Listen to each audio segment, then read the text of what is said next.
Hey guys, it's Gina. Welcome to the place where your growth meets mine. Let's talk. So I want to talk about something that sounds good on the surface, something that most people are actually proud of. Being nice. Being nice isn't the problem. Being only nice is. And when niceness becomes a reflex, it stops being a choice, and anything that isn't a choice eventually feels like a trap. Being easy to deal with and being agreeable, being the one who doesn't cause problems. It sounds like a strength, and in many ways it is. There is a side to it that we don't talk about enough, I have noticed that people who describe themselves as just nice often feel very tired in a specific way, not overwhelmed, not stressed, but just quietly worn down. And when you ask them why, they can't give you a clear answer. Not because something bad is happening, actually. That's exactly what makes it tricky. Being nice rarely causes conflict. It usually avoids it, and because of that, it's rewarded, right? People appreciate you, trust you, they feel comfortable around you. But somewhere in that comfort, something else starts to fade. Niceness, when it's automatic, often comes from a habit of smoothing things over.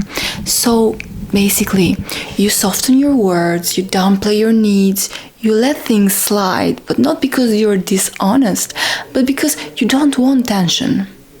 And at first, this feels even mature because you're being calm, you're being understanding, you're being flexible. But over time, it creates distance. Not between you and others, but between you and yourself. That's even worse. And I think this is where the real cost shows up. Not all at once, not dramatically, but slowly. So you stop noticing what you actually want to say and you stop checking on how you really feel. And you become very good at it. You become very good at adapting and very bad at expressing.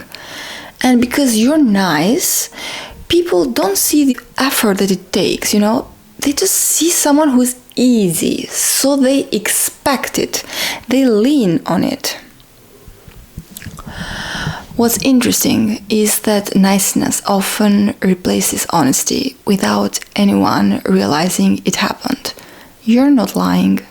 You're just editing. You are leaving things out, you are choosing the softer version, delaying the truth. And after a while, even you forget what the unedited version of you sounds like. And this is why some of the nicest people feel the most misunderstood. Not because others don't care, but because they have never shown their full shape. There's a quiet frustration that comes from that. From being liked, but not fully known. From being appreciated, but not truly seen. And I've noticed that people who are always nice often struggle to say no. Not because they can't, but because saying no feels like a threat to connection. Like it might change how they are perceived.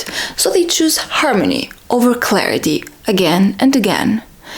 But harmony that comes at the cost of self-respect doesn't stay peaceful for long, and it turns into resentment, into withdrawal, into emotional distance, and usually towards the self.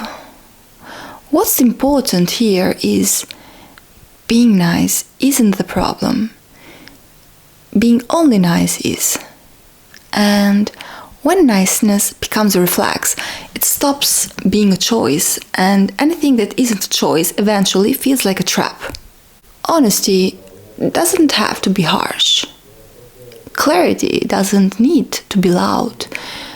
But they do require presence. They require you to notice when something doesn't sit right. And to honor that feeling even quietly.